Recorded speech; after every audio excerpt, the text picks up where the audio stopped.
Certaines conversations créent des déclics. Je suis Agathe Molinard, entrepreneur passionnée, toujours en quête de ce qui est clair, questionne et donne de l'élan. Take Off est un podcast explorateur. Ici, je cherche à comprendre des parcours, des idées, des métiers, des intuitions, des risques, des technologies, des émotions. J'explore pour créer de la conscience et de la clarté, mais aussi réveiller l'envie, la force et l'audace de faire. J'espère créer ces déclics et je vous propose à chaque conversation de faire décoller votre regard, vos choix et votre manière d'avancer. Si vous avez vous aussi envie de booster votre vie, abonnez-vous à Take Off sur votre plateforme d'écoute, vous serez informé en direct de la sortie des nouveaux épisodes. Aujourd'hui, j'ai envie de parler de crypto-monnaie, parce qu'au fond, je crois qu'on connaît sans connaître. Alors pour certains, c'est une révolution technologique qui va transformer notre rapport à l'argent, à la propriété, peut-être même à la confiance. Et pour d'autres, c'est un univers opaque, spéculatif, voire dangereux. On a tous, je pense, déjà entendu parler du Bitcoin, on a déjà entendu les mots blockchain, wallet, Ethereum ou encore stablecoin. On a peut-être même déjà acheté quelques crypto-monnaies un jour, un peu par curiosité. Mais si on est honnête, je pense que peu de gens comprennent réellement ce qui se passe derrière ces mots. Alors qu'est-ce que c'est qu'une crypto-monnaie exactement? Pourquoi est-ce qu'elles sont créées? Comment est-ce qu'elles sont produites? Pourquoi certaines ont des valeurs qui s'envolent alors que d'autres disparaissent en quelques mois? Pour explorer toutes ces questions, j'ai le plaisir de recevoir Caroline Jurado. Caroline est spécialiste de la crypto-monnaie, investisseuse et vulgarisatrice.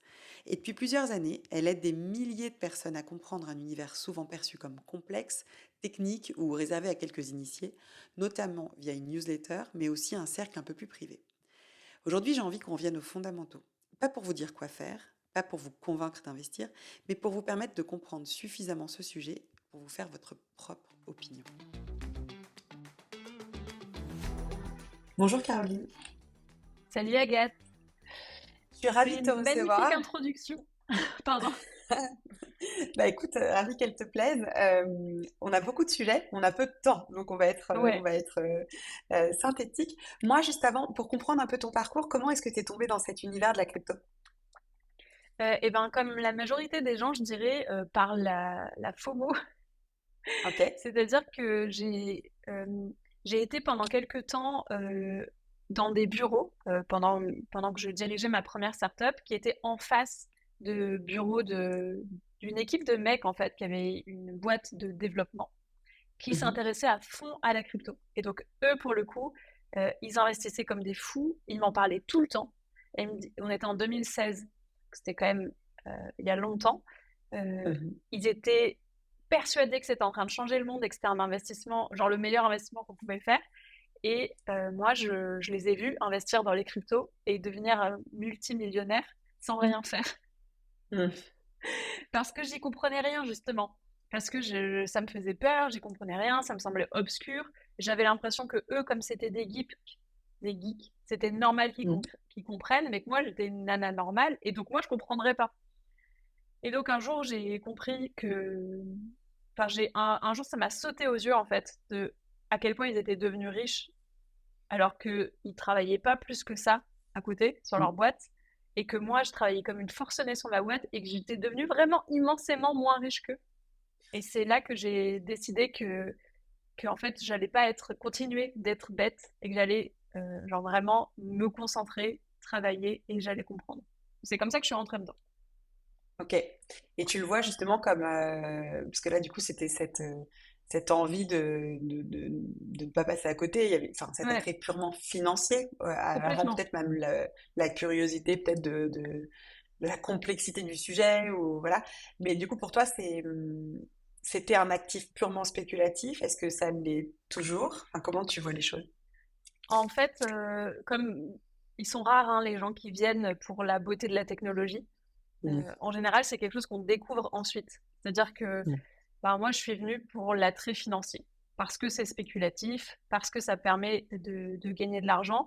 Et j'y suis restée parce que ça change le monde et que c'est vraiment infini comme profondeur, en fait, de choses à découvrir, à explorer, à comprendre. Et, et donc, les deux aspects sont maintenant extrêmement importants pour moi. Mais bon, j'y suis rentrée parce que j'avais envie de gagner de l'argent, c'est certain. Ah ouais. J'ai très envie que tu nous expliques comment ça peut changer le monde, mais avant ça, Ouais, si je suis totalement novice, est-ce que tu peux m'expliquer ce que c'est que la crypto-monnaie? Ou ouais. qu'une crypto-monnaie? Ouais, complètement. Une crypto-monnaie, ça va être une monnaie, donc on va dire comme l'euro, mais c'est une monnaie qui n'est pas créée et dirigée par l'État. C'est-à-dire que l'État, c'est lui qui crée l'argent, c'est lui qui va créer des nouvelles pièces quand il y en a besoin, il va être garant par des intermédiaires, c'est-à-dire notamment les banques, de qui possède l'argent. C'est-à-dire que maintenant qu'on n'a plus des pièces d'or dans nos poches, on a des comptes en banque, et donc nos comptes en banque, ce sont comment dire, ce sont disons un livre de compte qui va écrire, Mhm. OK, Caroline possède X sur son compte, Caroline envoie X sur le compte d'Agathe, et je certifie que cette donnée est vraie et que donc cette transaction existe dans les faits. Parce que sinon, c'est que des lignes quoi, sur Internet, Ouais. ça. Mm. Et donc, l'intermédiaire bancaire et l'État sont garants de la survie du système. C'est comme ça que fonctionne notre argent. Et les crypto-monnaies sont des monnaies qui se passent d'intermédiaires. C'est-à-dire que ce sont des monnaies qui sont développées sur une technologie. Euh, je vais simplifier, évidemment. Mais donc, la technologie sur laquelle les crypto-monnaies existent, on va dire que c'est la blockchain. Et la Mhm. blockchain, on va dire que c'est un livre de compte géant dans lequel il va y avoir écrit Caroline possède 10 bitcoins, admettons. Caroline envoie 10 bitcoins à Agathe. Et c'est cette technologie-là qui peut écrire automatiquement et valider automatiquement les transactions. Et donc, personne ne peut modifier ces transactions et tout le monde a accès à la vue de ces transactions. Et c'est ce qui fait que c'est une monnaie qui est complètement autonome. Alors, toutes les crypto-monnaies ne fonctionnent pas de la même manière, mais là, en l'occurrence, admettons le Bitcoin, c'est comme ça qu'il fonctionne, qui Mhm. permet d'avoir de l'argent sans que ça soit sous l'égide de l'État et sans que ça soit passé par un intermédiaire financier. Mais argent purement Par une banque. fictif, du coup, Ben, c'est-à-dire que l'euro, tu considères qu'il est réel si jamais, seulement si tu as un quand billet. tu l'as entre tes mains. Oui, bien sûr. Mm. Ouais. Ben, c'est-à-dire que c'est l'équivalent d'un euro qui serait que en ligne, tu vois. Mm. Mm. Et alors, ça veut dire que la blockchain a été créée avant la première crypto. En fait, la première blockchain qui a été créée, c'est la blockchain Bitcoin. Donc, chaque crypto-monnaie a sa Mhm. propre blockchain. Non, mais c'est le cas pour certaines. Alors D'accord. effectivement, en fait, à la base, la première des crypto-monnaies qui a été créée, c'est le Bitcoin. Elle a donc sa blockchain et elle a été créée en vue de remplacer le dollar. En tout cas, d'être une alternative aux monnaies fiduciaires, donc détenues par l'État, créées par l'État. Après, ça s'est énormément complexifié parce que la technologie de la blockchain, c'est-à-dire ces écritures qui se font de façon automatique et qui sont validées automatiquement et qui ne peuvent pas être modifiées par l'homme, eh ben, elle peut servir à plein d'autres choses. Et donc, du coup, ensuite, on a complexifié euh, l'écosystème crypto qui fait que maintenant, il y a plein de cryptos qui servent à plein d'autres choses que juste du transfert d'argent. Mais les premières cryptos, je vais simplifier, les premières cryptos ont chacune leur blockchain. Et Mhm. ensuite, il y a eu des blockchains qui ont été créées en vue d'héberger plein d'autres cryptos. Et donc, la majorité des cryptos sont sur la blockchain Ethereum. Il y en a qui vont fonctionner sur la blockchain Solana, etc., etc. Qui est-ce qui crée ces blockchains et ces cryptos, du coup? Pas Des l'État, ça on l'a développeurs. compris. Ouais, mais en fait, ça va être. Alors, ça dépend. Par exemple, le Bitcoin, personne ne sait qui l'a créé. Donc Ok. c'est un développeur anonyme ou un groupe de développeurs anonymes qui l'a créé. Et ensuite, maintenant, on connaît les groupes ou les entreprises qui créent des blockchains enfin des cryptos ou des blockchains. On les connaît parce qu'ils sont publics. C'est comme quelqu'un qui crée une start-up, en fait, il y a l'équipe dirigeante au départ. Bon, bah, au départ, c'est eux qui les créent. Et après, ça dépend, mais il peut y avoir il y a il y a des fonctionnements, il y a des organisations qui vont être euh, alimentées par plein de développeurs au fur et à mesure. Il y en a d'autres qui Mhm. vont être plus comme un fonctionnement d'entreprise. Donc vraiment, ça dépend. Et Mais du coup, disons quel que est ce sont des l'intérêt développeurs. des développeurs? Et quel est leur intérêt? Alors, ce que tu as dit, c'est que le Bitcoin a été créé pour être une alternative au dollar au départ. Ouais, Aujourd'hui, tu parles d'entreprises qui peuvent, enfin, même créer leur propre crypto-monnaie. Quel va être ouais. leur intérêt à le faire? Alors, juste créer une crypto-monnaie, ça va être un but complètement spéculatif. Ok. En revanche, il y a des tonnes d'entreprises qui fonctionnent en ce qu'on appelle, sur la blockchain, on appelle ça fonctionner en décentralisé. C'est-à-dire qu'il n'y a pas une entité autonome qui centralise tous les éléments. Ça fonctionne sur la blockchain, donc à la vue de tous. Euh, Comme maintenant, eh ben, il faudrait que je te donne un exemple concret qui parlerait à tout le monde. Ok, j'en ai un. Euh, les paris sportifs. Mhm. Donc, par exemple, je sais pas si les gens parient sur, je sais pas si ça s'appelle Unibet ou un truc comme ça. Disons, Mm. une entreprise de paris sportifs. Tu vas sur le site de l'entreprise, tu vas faire le pari, c'est l'entreprise qui va garder ton argent. Donc, elle le possède ton argent. Toi, quand tu paries, tu déposes l'argent sur le compte en fait que l'entreprise gère. Et Ouais. ensuite, si jamais tu as gagné ton truc, eh ben, c'est l'entreprise qui va te donner ton gain. On est d'accord, c'est comme ça que ça fonctionne. Mhm. Ouais. Donc, il faut faire confiance que l'entreprise prenne ton argent et te le rende. Mhm. Eh bien, il y a une société qui a créé un équivalent, donc ça s'appelle socio.com, socios.com, qui fonctionne sur la blockchain, totalement. Donc, en fait, Ok. tu déposes l'argent sur la blockchain, donc en fait, tu peux lire la blockchain et voir que ton argent est là.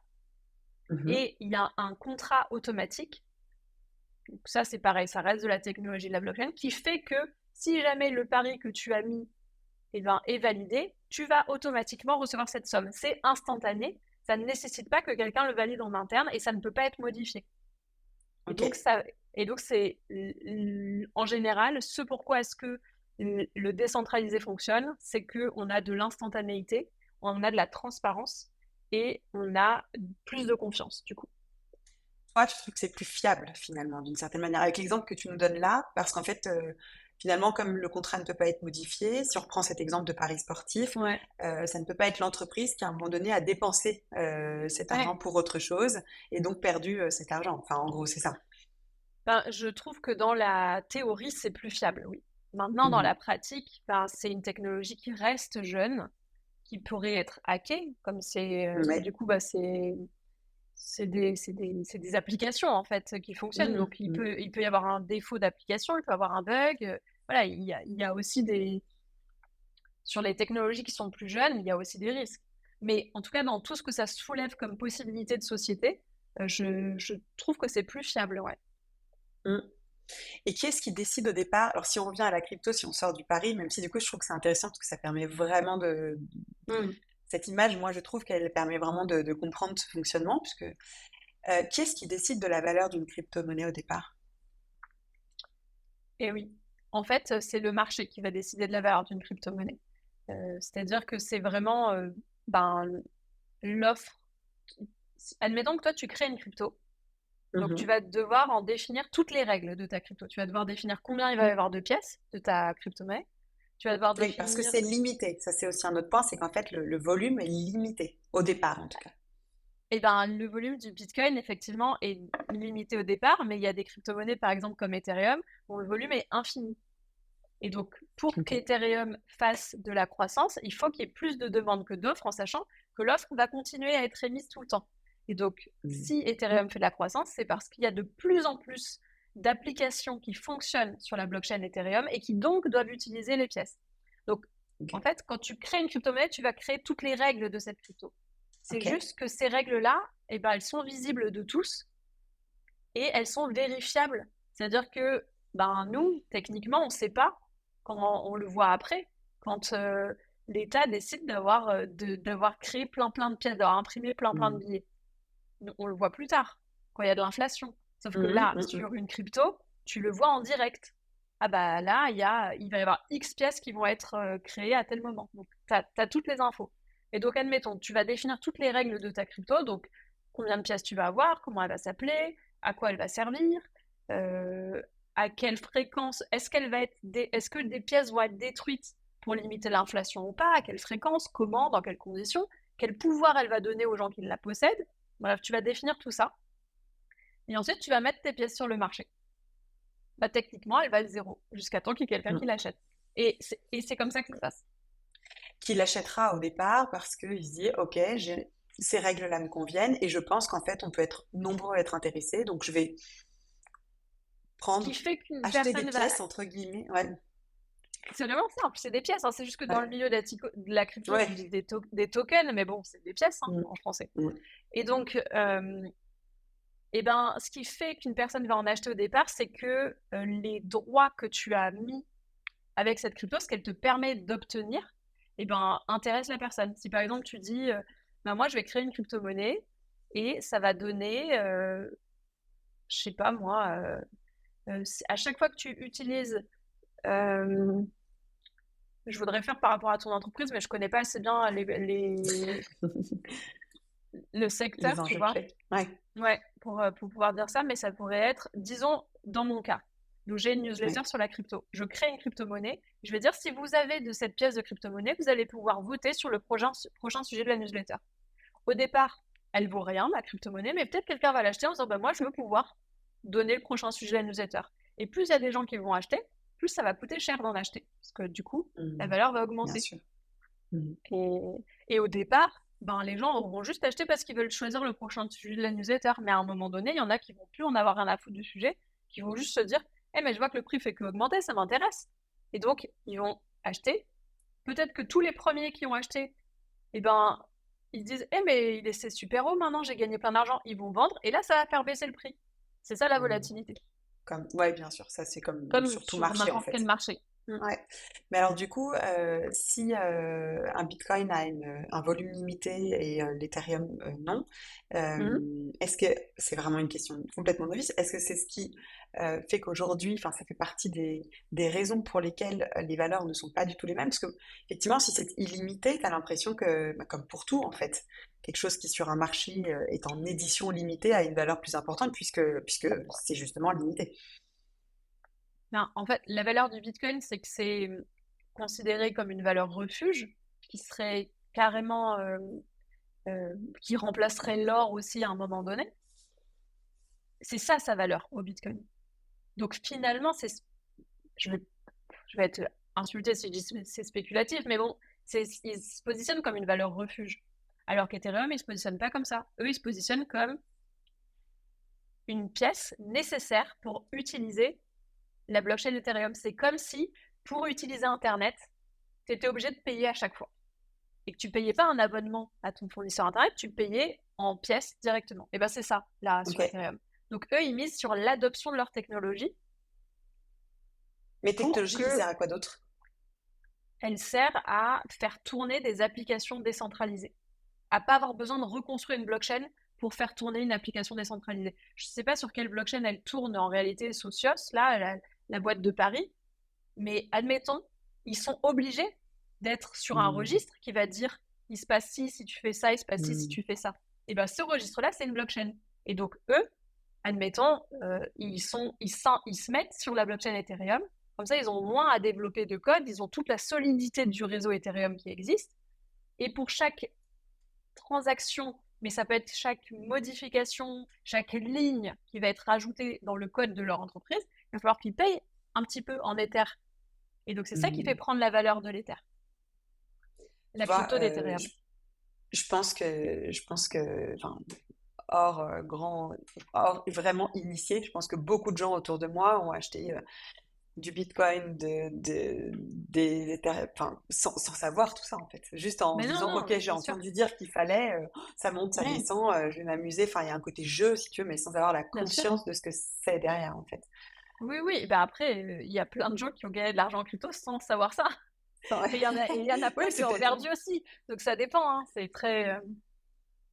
Et justement, comment. Alors là, tu nous expliques ce fonctionnement, mais comment.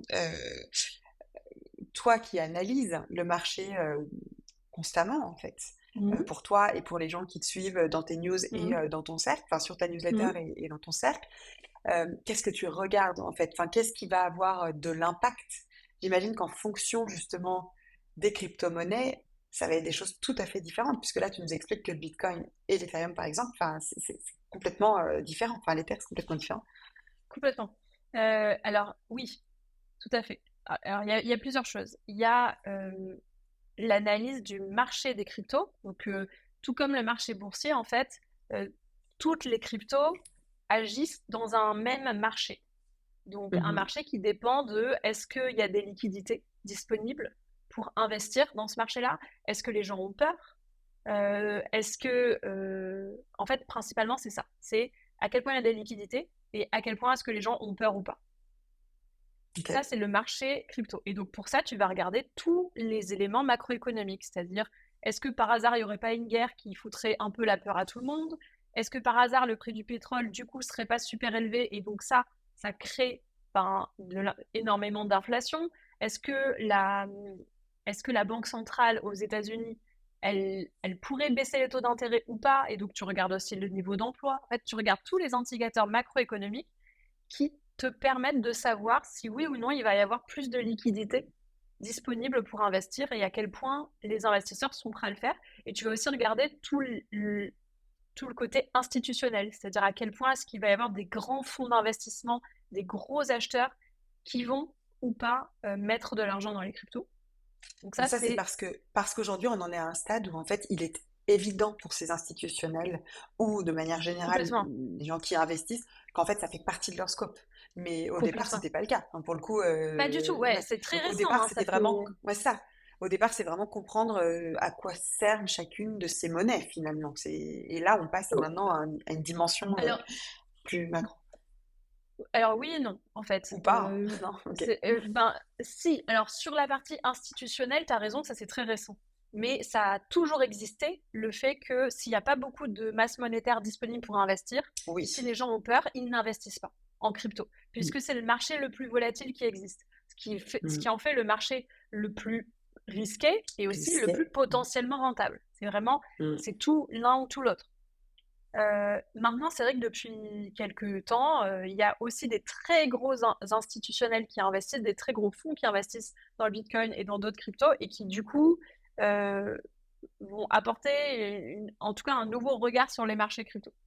On suit aussi ça alors qu'avant, on ne le suivait pas. Mm. Et ensuite, tu as raison, il y a aussi à l'intérieur du marché, donc à l'intérieur de ce qui impacte toutes les cryptos, il y a ce qui impacte certaines catégories de cryptos, certains secteurs de la crypto. C'est-à-dire en ce moment, par exemple, il y a tout l'argent qui va sur le secteur des agents IA Mm. décentralisés. Ça, vraiment, il y a beaucoup d'argent à cet endroit-là, Mm. alors que un secteur qui avait énormément d'argent à une époque, les métaverses, il n'y a plus du tout d'argent dedans. Donc, il y a aussi, à l'intérieur, il y a différents secteurs. Et à l'intérieur de ces secteurs-là, il y a des éléments qui sont uniques à chaque crypto. Donc, est-ce que cette crypto a signé un énorme partenariat et donc ça veut dire qu'elle va pouvoir se développer d'une manière ou d'une autre, bah, bam, elle va avoir plein d'argent qui va dessus, et donc ça fait augmenter les prix. Euh, donc ça s'appelle les catalyseurs idiosyncratiques, donc vraiment les éléments qui sont liés à la crypto en tant que telle. Et donc moi, je Ok. suis tous ces niveaux d'analyse euh, dans mon travail, quoi. Et au départ, quand une nouvelle crypto se crée, comment toi tu regardes sur justement un projet? Quels sont les critères que tu vas regarder, les Alors, signaux qui te font soit y aller, soit fuir, tu vois? hmm, Parce que je, j'imagine assez intéressant aussi d'aller voir enfin, c'est plus rassurant d'aller vers ce qui est plus stable, mais j'imagine que le potentiel, il est peut-être ailleurs aujourd'hui. hmm. Alors, effectivement, il est ailleurs, mais il n'est pas dans les cryptos qui se lancent. En fait, les cryptos qui se Hmm. lancent, c'est l'équivalent de aller euh, investir dans une start-up qui... Qui veut prendre la place de Carrefour, quoi. Non, non, Ou non, Leclerc. même Non, pas. enfin, je sais pas. Non, Non, même pas, même pas. même pas, Ok. même pas. Où tu as deux sorties d'école qui n'ont jamais bossé de leur vie, qui n'ont pas encore un client et qui ont fait Hmm. un fichier Excel. Voilà, c'est ça l'équivalent. Hmm. Hmm. C'est pas Hmm. investir dans une startup qui commence à cartonner. Là, c'est Hmm. une, une crypto qui se crée, c'est ce niveau-là. C'est vraiment, c'est le stagiaire de troisième. Ok. Et donc, effectivement, les potentiels de croissance sont Ouais, immenses. parce Un qu'il peut être stagiaire de brillant, il peut être troisième, brillant, ce mais mec-là. Ouais, peut-être c'est qu'il ça. sera président demain, on ne sait pas. Mais Mm. en attendant, il est stagiaire de troisième. Donc, il a statistiquement beaucoup plus de chances de ne pas être président que d'être président. Mm. Et par contre, il Mais y en a même des temps, il te coûte pas très cher. Enfin, je sais pas, en même temps, potentiellement, Ben, il a pas de valeur encore, donc... oui, il ne coûte pas cher, mais oui, il te coûte pas cher, c'est vrai. Mais en temps d'analyse, Ouais, etc., si, il te coûte cher en vrai. ok. Ok. Alors que une crypto qui est dans le top 250, elle a déjà avancé. Les potentiels de croissance, on est encore sur du potentiel entre x10 et x50. C'est dingo. Donc, Mm. vraiment, le ratio risque-rendement est 1 million de fois meilleur sur ces cryptos-là que sur celles qui font leurs ICO ou celles qui se lancent à peine, à peine, à peine. À mes yeux, hein, Mm, mm. je n'ai qu'un point de vue, j'ai pas la vérité, évidemment. Quand tu parles de potentiel de croissance de x10 à x50 sur ces 250 cryptos top, enfin top crypto, euh, c'est évidemment une vision long terme. Est-ce que c'est un marché sur lequel il faut, si on a envie de s'y positionner enfin, bon, je pense que la réponse c'est que ça dépend, ça dépend de qui tu es et comment tu analyses le truc, mais est-ce que, moi j'ai une vision très long terme, tu vois, en me disant finalement, limite, il faut peut-être investir et puis oublier ce truc-là, Ah oui, et se dire oui. que Mm. de toute façon, dans 10 ans, a priori, Alors, maintenant évidemment, tu gagnes moins si tu fais ça que si tu sais suivre le marché correctement et que tu joues entre guillemets avec compétences, mais enfin, je sais pas comment toi tu perçois les choses et en fonction aussi des types de profils d'investisseurs. je vois tout à fait ton point. Alors, si tu veux avoir une vision à 10 ans, c'est certainement pas le top 250 parce qu'il y en a 80% qui vont mourir en fait. Donc ton argent, Hmm. il est trop en danger sur une vision aussi long Ouais, terme. là c'est le Pour top 10 moi, quoi. Enfin, c'est. Ouais. ouais, et encore, même le top 10, Hmm. enfin, tu vois, il y a 2 ans, c'était il y a 2 ans qu'on a eu Terra Luna, il était 7 et il a disparu. Hmm. Donc faut faire gaffe hein, Ok. sur ça. Non, non, pour moi, il n'y a Pourquoi une que crypto Bitcoin, disparaît? ben, un bug, un hack qui Ouais, se c'est ça. fait, ou une malveillance, un truc comme ça, et bon, bah, une fois que la crypto elle tombe à zéro, elle peut pas renaître en fait. Donc, Hmm. Hmm. Ok. euh, pour moi, la seule crypto dans laquelle tu peux oublier que tu l'as, c'est le Bitcoin. Toutes les autres, elles sont Ok. trop à risque Hmm. pour faire ça. Et ensuite, alors sur ma meilleure vente l'année dernière, si j'ai fait plus 900%, c'était sur un mois. Ok. Euh, et parce que les petites cryptos, justement, sur lesquelles tu peux faire des trucs comme ça, tu peux pas les garder très longtemps. Parce que tu vois, moi j'ai vendu au pic de cette crypto-là, mais derrière elle est repartie à zéro. Et elle se relèvera jamais de ça. Donc, Hmm. si tu l'as loupé en te disant ça va faire comme Bitcoin ou je sais pas quoi, bah t'as zéro. Donc, ça, Ouais. c'est les petites, il faut quand même faire très gaffe pour moi sur ça. Et Donc, après, t'as totalement raison de. Ben, enfin, moi, j'ai plutôt une vision à 4 ans sur une crypto, sur un investissement. Je me dis, quand je fais une ligne d'achat, je me dis que dans les 4 ans, je vais la revendre. ok. Euh, et je Y définis. compris le Bitcoin ou Mais oui, hors Bitcoin. y compris le Bitcoin. Oui. Parce qu'en Hmm. fait, j'ai fait mes calculs. Moi, si je garde. Mon métier, c'est de surveiller le marché et d'analyser. Si je garde mon Ouais. Bitcoin et que je ne le revends pas, ben, en fait, je vais gagner 4 à 5 fois moins que si je le Que revends. si tu joues avec. Hmm. Oui. Et que je rachète plus bas. Donc non, y compris le Bitcoin. Et par contre, pour moi, un des éléments clés, c'est qu'on n'achète pas d'une crypto si on n'est pas en mesure de définir à quel prix on va la vendre. Ok. En fait, on n'achète pas d'une crypto en se disant je verrai plus tard. Tu ne verras rien du tout plus tard. Tu vas voir monter, Hmm. descendre, monter, descendre. Et ce truc-là, Tu définis ta strat en fait. T'écris le truc. Oui, Ouais. ouais, Hmm. En ouais, ouais. disant en gros, Après, moi après j'achète à temps, mon tu... objectif ça va être ça, et si ça atteint ça, je fais ce que j'ai dit de faire, C'est et ça. ensuite tu te Ouais, redéfinis ta strat. Hmm. ouais, ouais. Hmm. Et puis t'évalues en fonction de comment la crypto se développe ou pas. Enfin, il y a un cas hyper intéressant d'une crypto qui était vraiment purée. Elle était bien placée. Elle était leader de son secteur. C'est le DAIDX, elle s'appelle, leader de son secteur, etc. Et puis en fait, il y a une toute petite crypto qui est arrivée, puis elle a commencé à prendre des parts de marché, prendre des parts de marché. À un moment donné, la bascule, personne ne l'a vu venir, et tout d'un coup, le DAIDX, il a à peine des chances de revenir à un prix qu'il a eu un jour, mais plus vraiment de faire de croissance. alors que le hyper liquide qui l'a dépassé, elle est en train de tout cartonner. Et donc, faut quand même évoluer, enfin, comme dans n'importe quelle entreprise, il faut voir est-ce qu'elle se développe dans un bon sens ou pas, quoi. Pourquoi toi tu lances pas de crypto en connaissant si bien ce marché? Ouais, c'est trop chiant. Vraiment. Non mais je sais pas, tu vois, parce que du coup c'est aussi une autre façon de quand Bah, on en fait, lancer une crypto, ça sert à quelque chose uniquement si tu as quelque chose à offrir aux gens qui l'achètent. Hmm, Moi, je vais pas offrir de choisir le sujet de ma newsletter parce que je pense qu'en vrai, les gens, ils s'en foutent. hmm, Et, et j'ai pas une communauté assez grosse pour pouvoir faire de la spéculation comme ce qu'a fait à l'époque le Dogecoin. Alors, c'est plus le cas maintenant, mais à l'époque, c'était vraiment, ils ont fait un énorme marketing pour que c'est quoi qu'il y ait un l'histoire? effet. En fait, c'était un meme coin. Donc, c'était une crypto qui servait à rien.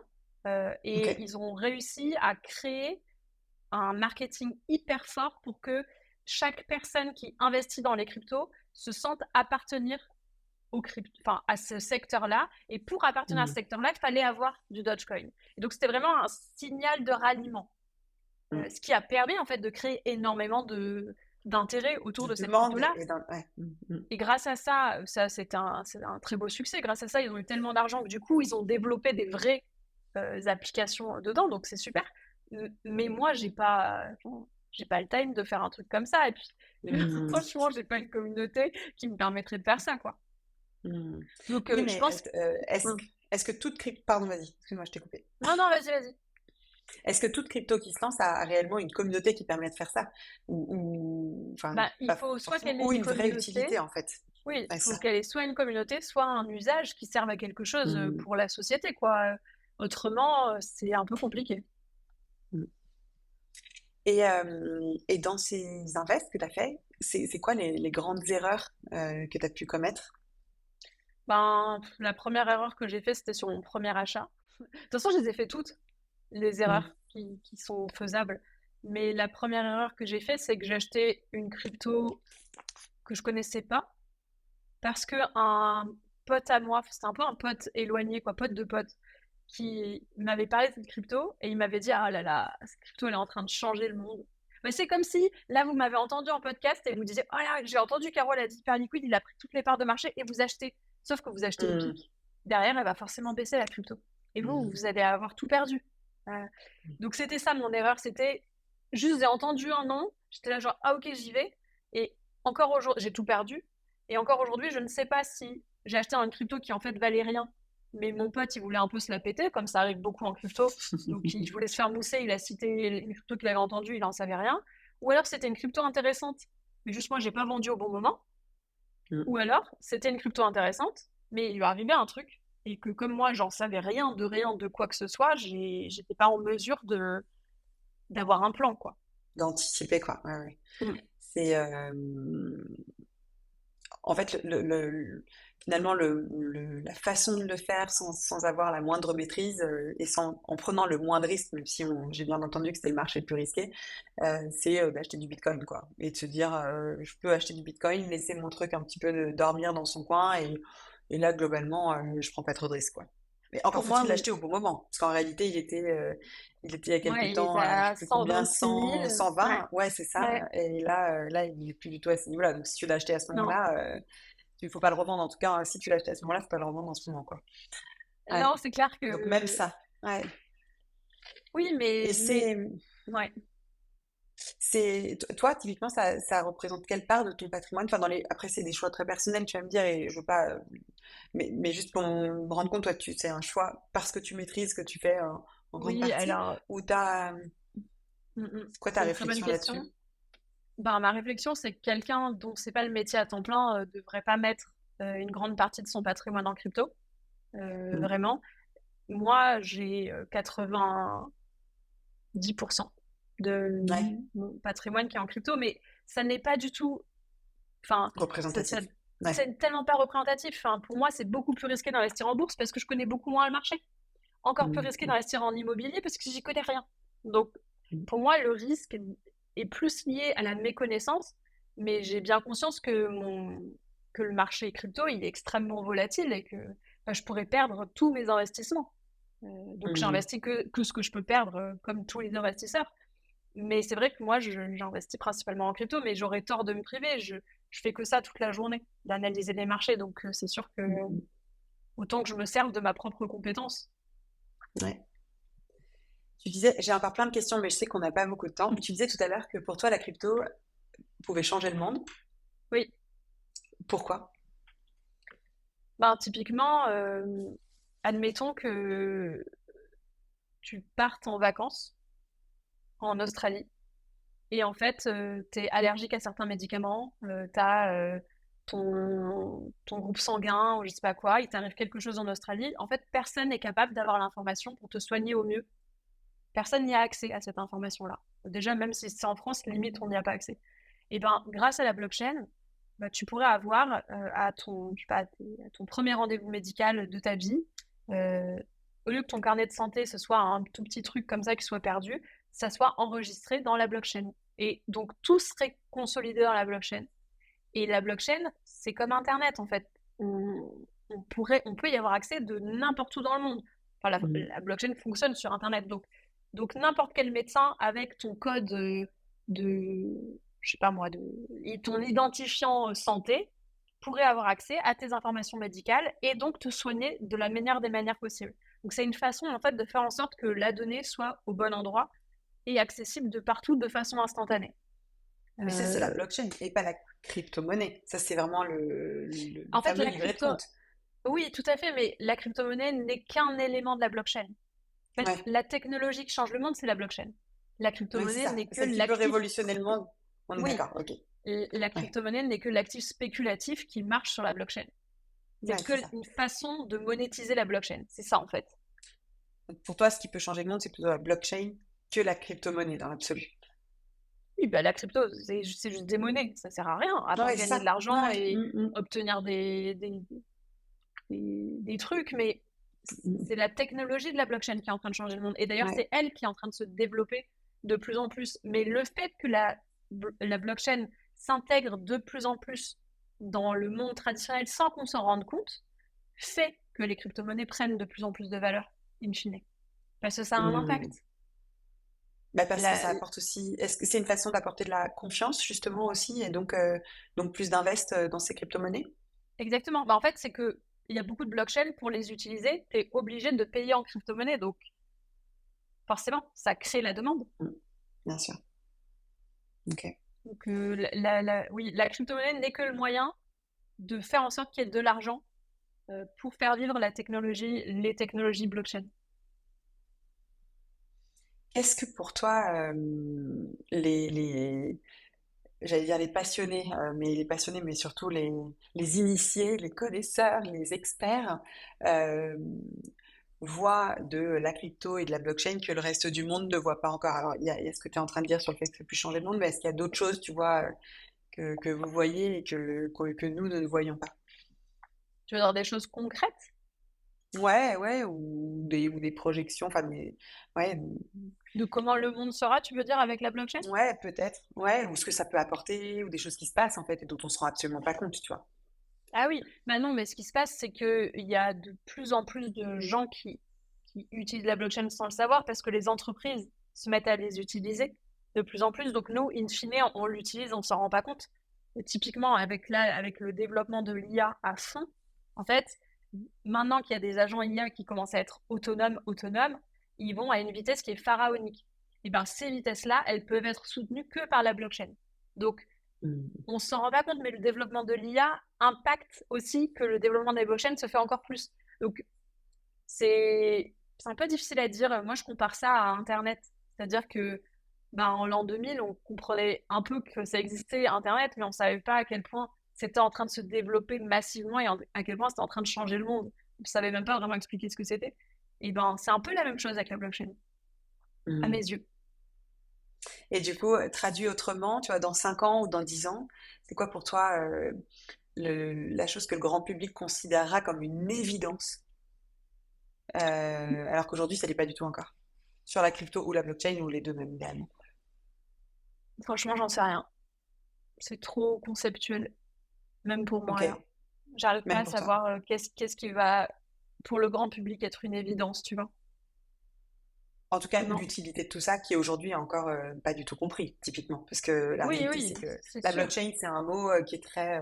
bah là, tu nous as très bien expliqué les choses, mais sinon, c'est un mot qui est... Je pense que beaucoup emploient sans avoir vraiment compris ce dont il s'agissait, quoi. Oui, mais puis c'est compliqué parce que ça va d'abord se développer dans les usages entreprises avant que ça arrive dans les usages des gens du quotidien. Enfin, je pense que ça s'est passé pareil pour Internet, tu vois. Ça a d'abord été Mm. les entreprises qui ont commencé à l'utiliser un petit peu et puis ça s'est développé de plus en plus. Et au final, ben, on est tous connectés à Internet à H24 maintenant. Mais du coup, Mm. même moi, j'ai pas la vision de j'arrive à avoir les cas concrets que certaines entreprises utilisent, etc. Mais de comment nous, on va percevoir le truc dans 10 ou 20 ans, j'en sais rien. Ok. Et peut-être pour terminer, est-ce que tu peux nous dire, euh, enfin, me donner peut-être une reco, alors pas une reco d'invest, mais les questions à se poser. Peut-être maintenant que tu nous as expliqué ce que c'était, qu'on a Mhm. compris ce que c'est, comment ça marche. Mhm. Les questions peut-être à se poser pour savoir si c'est fait pour soi ou pas, enfin, si, ou comment faire les choses, tu vois, quelle prochaine étape pour ceux que ça intéresse. Enfin, pour savoir si c'est fait pour soi ou pas, est-ce que ça vous donne envie? Mm. Est-ce que ça vous donne envie? Bah, dans ce cas, c'est fait pour vous. Enfin, clairement, euh, il y a un espèce de culture du compliqué dans la crypto qui fait que tout le monde pense que que c'est trop compliqué pour eux, et en particulier les meubles d'ailleurs. Mais c'est vraiment, enfin, juste acter que la majorité des gens qui en parlent n'y comprennent rien de toute façon. Donc, faut pas s'inquiéter de ça. Vraiment, je me rappelle quand je m'y intéressais au tout début, que je comprenais donc un peu, je commençais à comprendre et je trouvais que les gens ils parlaient un baragouin, je comprenais rien. Et à un moment donné, je suis devenue vraiment plus compétente et je suis partie en vacances avec des copines. Il y avait un mec dans le lot qui savait pas mon métier et il Mm. s'est mis à parler de crypto et il leur a parlé. Et les meufs, elles étaient toutes en train de baisser les yeux parce qu'elles comprenaient rien, elles attendaient que ça passe. Et en fait, il racontait n'importe quoi. Genre moi, qui ai de la Ouais. compétence, je savais qu'il disait c'était que des conneries, ça voulait rien dire ce qu'il racontait. Donc juste partir du Et comme principe que personne n'y comprenait rien, tout le monde avait c'est l'impression ça, que c'était... c'est Ouais. ça. Et donc partir du principe que vraiment vous n'êtes pas plus con qu'un autre et donc vous Mm. pouvez comprendre. Et ensuite, ben, pour se lancer, bah, commencer à consommer un petit peu du contenu dessus, c'est vrai que ça permet de se Mm. familiariser.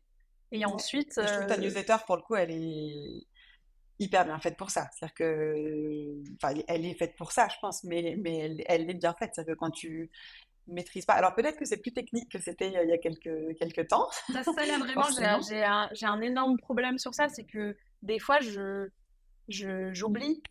Enfin, les choses deviennent tellement évidentes, je suis Évidente pour tellement toi, la mais tête c'est ce qu'on se dedans. disait avant.